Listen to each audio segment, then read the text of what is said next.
Harcourt? Mifflin Harcourt, there you go, is the publisher. So with the great Elgin statue there a couple days ago, it's hard to believe it took that long. This is the guy who established the Lakers in L.A. West came later. This is the guy that did it. All right, 73 at the Garden, Madison Square. Talk about that game for a sec. You couldn't miss that night. Give me a little rundown. Well, with the Madison Square Garden, you love to play there, right? Every player in the NBA would love to play there. The crowds were terrific there. I mean, think about it. When you go play the Garden, you know, they'll give you credit where credit is due. If you're doing well, they're going to applaud. If you're not, one or the other. You're going to hear it. You're going to hear it. Yeah, you're going to hear it, and and you can enjoy it if you go there and they're cheering for you and everything else. It's really inspirational, because it makes you try harder and play better. Really, you want to win, but you also want to. You want to please that crowd because those guys is tough heckling you. I know. I know. Hot Rod got you the ball out that night. Do you remember that game well? That 73-point game. You remember that game well? At the Garden, you scored 73 that time. No, I don't think I saw 73. 71? 71. 71. I apologize. 71. Do you remember the game well? Well, not everything about it. I remember before the game, a writer came by to interview me, and he said, "Hey, Al, how you doing? Hey, guy." And the guy I had seen around before. And he said, "Well, how are you going to do tonight? How's everything?" I said, "Oh, I'll score about 70 points." I was just kidding with him. I said, "Well, I'll score about 70. He said, "What are you going to do?" I said, "Oh, about 70. And you did 1 point better. I know it. That was an incredible year for you. How about the 61 at the Boston Garden in the NBA Finals? You remember that game well? Oh, yeah. That was, fun because, Russ and I were very good friends and playing against the Celtics. I enjoy playing against them more so than any other team because they're going to bring the best out of you. You really got to play hard with playing against them. And I, enjoyed it, playing against it, and I wouldn't really think about the points. I was just thinking about winning. But I remember the game. And that series, you probably should have beat them. You had them 3 games to 2 up, and Sylvia missed a jump shot at the end of regulation. Right. That's a series that probably you should have won 68-69 when Van Bredekov didn't put Wilt back in the game. We'll get to that. But that one, I think you may have been better than the Celtics in 61-62. How about that? Oh yeah, I thought so. I thought so too. We were better. I mean, as far as team in every position. Power forward, you got Wilt in the center, Jerry. All the players we had. Well, they had you and him. They had you and West. I mean, it's as good as it gets. Now, you lost 6 times to him. We all know West couldn't stand losing to the Celtics. I learned from this book you hate it just as much as Jerry does, correct? Oh, absolutely. And I just figured a way, and it was Russell. I mean, this Russell, with Russell, they weren't going anywhere. And Russell could dominate a game scoring 5 points. You make that point a lot. Blocking shots, rebounding. See, Russell's greatest asset to that team is not going to get any easy open shots, especially layups. You're not going to get anything going to the basket. Other teams, could do that. When I played against the, Celtics, it was very difficult because Russell going to intimidate guys. He's going to block his shots. And I had to figure out a way, when I played against him, how to score on Russell, I did figure out a way how to score him. You sure did. But, I mean, defensively, you never see anything like that, It was hard to play against him because they had Russell, who was a great defensive player, and then they had K.C. Jones. And K.C. Jones was as good a defensive guard that ever lived. Yeah, great. The thing about K.C. was a physical guy. I mean, he would bump guys and hit guys. I remember we had a guy on our team, and he was talking about K.C. And I told him, I said, listen, be careful, K.C. K.C. is this. And he said, who is K.C.? Heck with K.C. K.C. can kiss my, like this, so and so. I said, yeah. And right the first quarter of the game, the guy did something to K.C. and K.C. decked him. Boom. K.C. also boxed, and decked him right down the front. And we never heard from K.C. I never heard again. You never did. How about playing at the sports unit? Listen, the Lakers, new thing in town. They're the only team in the West Coast, so a lot of terrible road trips.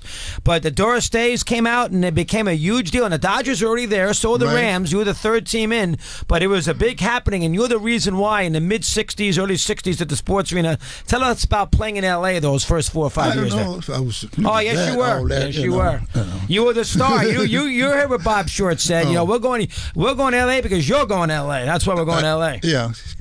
He did. End up giving me a little more money than that helped too. Short treated you pretty well, though. Bob Short seemed to treat you pretty well. Bob Short did. Bob Short did. But you loved L.A. You loved playing in L.A. It was just great. Because the fact is, moving from Minnesota, Minneapolis, where it snowed and people, everything was great. to California. Now you're great. I mean, the weather and everything else, more so than anything else, and the people were gracious, and they love us, and they love a show in L.A. Oh, absolutely. And you gave them a show. I gave them my best. No, you gave them. It's Hollywood. You were Hollywood. You gave them a great show. No, I didn't go out there and try to show off or anything like that. No, but you didn't have to. You were so good. You didn't have to worry about that. No. You have the knee injury. You're probably not quite. You're still excellent. You make all NBA All-Pro. How much did you lose when you had that surgery there when you were 29, 30 years of age? Quite a bit. I mean, more so, because the injury wasn't 100%. At that time, they've never had that type of injury, doing it. Because Dr. Chamberlain told me, he said that you'll be able to play again, but you won't be the. He told me, I'm speaking to you right now, you're not going to be the same player, And I wasn't the same player, but I made the All-Pro team, all that stuff. But I wasn't the same player because a lot of things that I could do with no problem, it was difficult. So you had to make some adjustments. Yeah, a lot of guys didn't want to check me, but after I got the injury, man, they were standing in line, to guard me. I don't know about that, but I get it. But I still, made the All-Pro team and everything else. But I mean, it was a struggle. I mean, it was not easy at all. That second half of your career, you don't like Wilt. It comes through here loud and clear that Wilt's not one of your favorites, the great Chamberlain. Oh. Is that true? No, but I mean, it's not me. Wilt, I think Wilt gets ticked off with me because Wilt came there and Wilt figured, well, he's going to run the show. And I'd been there and your team. Say, well, you're the cap. You make the decision where we're going to stay and we do all that. And Wilt didn't like that because he was used to it. In Philly. In Philly. All right, Game 7. With the balloons, we know Ken Cook, terrible job with the parade route. Russo used that perfection his last game. You like Van Bredikov, but he made a controversial decision in that game. Wilt took himself out, and he didn't put him back in. Now, at the time, a lot of people could understand. Counts was playing pretty well. Mel Counts the center. Yeah, right. But you came in here during a break and said Wilt probably should have got back in that game in the last 5 minutes, huh? Oh, absolutely. But he and Butch and Wilt never got along. Never got along. And so what happened? We were playing and we were ahead, and Wilt asked, I don't know if he asked him or got up. I saw him standing up, and what I heard was that Wilt wanted to go back in the game, so he's ready to go back in the game because he had hurt his knee game before that. And so Butch said, and that's what I was told because I was out there playing, said, we're doing fine without you. Get your big ass back on the bench. Yeah, well, we're doing fine without you. And that was the conversation, and that's what happened. But he should have had Wilt in the game. He should have. Would you have won Absolutely, Wilt should have been in the game. You game. should have won that series. No, of course. You were much better than Boston. Was a fading team. Absolutely. They finished 4th in their league. They beat the Knicks somehow with Sam Jones making a shot. You were great.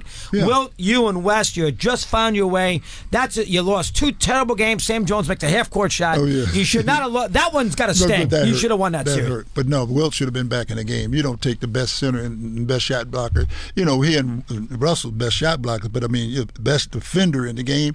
And Wilt could, pass. He couldn't shoot free throws. You figure you put him in, they're going to foul him. But, he got to the point where he was able to shoot a little better than 50%. And Elgin was fair in the book. Wilt in Game 7 that year was 4 for 13 at the line. But Elgin said, don't blame it on Wilt. We all missed free throws that day. Right. So you were fair on that. But you didn't love Wilt. Yeah, Wilt was tough to love. You didn't love Wilt that much. No, because Wilt, see, think about it. No, I know. I got along fine with Wilt because during the summer, before, professionally we play basketball, Wilt just come to Washington, D.C. Take his buddies, right? And we used to play basketball against each other all the time during the summer league, Mid-50s. But we used to whip his butt because I would give him the worst player. No, on the team. He thought he didn't need the good players from that standpoint. I would pick the team for him. He didn't like that, But Wilt always wanted to control, and which he did when he was at Philly. But coming there, I was the captain of the team, and Butch and all would go to me whether we should stay at this place or that place and things like that. You made and the Wilt calls. didn't like that, right? And by the way, they did. Fred Schaus was the GM at that time, and the owner. They called Elgin to say, "We have a chance to get Wilt. Should we make this trade?" And Elgin said, "You got to make the trade." You gave up Archie Clark and good players, but you said you got to make the trade.